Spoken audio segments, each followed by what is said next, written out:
Continuing on, wound 11 says discontinuity with the physical environment and objects through what's called physical discontinuation. Because of my bodily functional impairments, I might not have access to the physical environment in ways that those without impairments do. It's like the physical environment is protected from me on some level. These restrictions are blamed on my disability. However, once again, they're more due to issues of administrative convenience or doing things that are easy for the people who are my caretakers, so to speak. Wound 12 says social and relationship discontinuity or even abandonment. Because of my bodily functional impairment, I may be abandoned by my family and the larger society. Research indicates, though, that non-religious families tend to be more likely to view the care of their family members being the responsibility of the state and not their personal responsibility, whereas religious people tend to think that the care of their child is more their own responsibility. But it is not uncommon for people all over the world to be born, have a disability, and be abandoned. To be abandoned by their family minimally, and potentially abandoned by others in society as well. Thus, people end up with relationships, once again, only with people who are paid to be with them. At the same time, research indicates religious parents of children with disabilities, as I said, feel supported by their personal faith, but not by their corporate faith, which indicates parents also experience relationship discontinuity and distanciation. This is an important thing to remember. Parents of children with disabilities will say they feel supported by their individual faith in God, their own religious practices, but they don't feel supported by their corporate faith, meaning the church and their interaction with their church. This is an important thing to remember. Oftentimes, because I am the parent of a child with a disability, I will also experience abandonment from the society around me.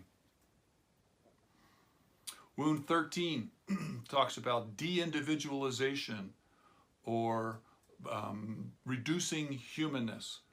Because of my bodily functional impairments, I am not viewed as fully human.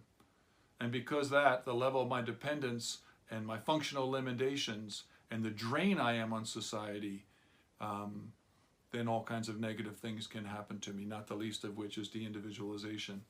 It's interesting that abortion is disdained by most in the Christian world, but even among Christians, exceptions are often made on the basis of disability. Because people are not fully perceived or perceived as being fully human, they experience some of the de-individualization that has been described above. De-individualization, once again, means not interacting with people as an individual, but kind of group managing them.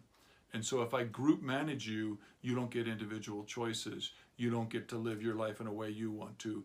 You are group managed and have to do what the administratively convenient desires of people who are your caretakers think.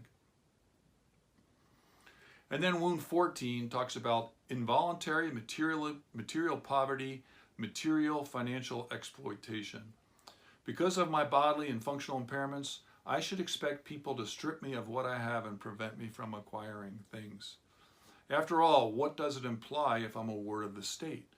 If I'm someone who is being supported by charity, should I be allowed to have nice clothes? Should I be allowed to have a TV or stereo?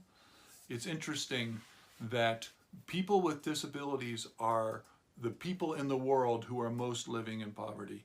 And if you want to look at the most impoverished group in the world, by and large, it's women with disabilities in the world.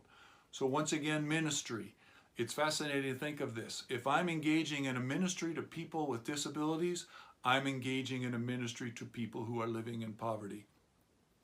There's a famous theologian says, if I took out every verse in the Bible that had something to do with loving people who are living in poverty, there wouldn't be much of a Bible left.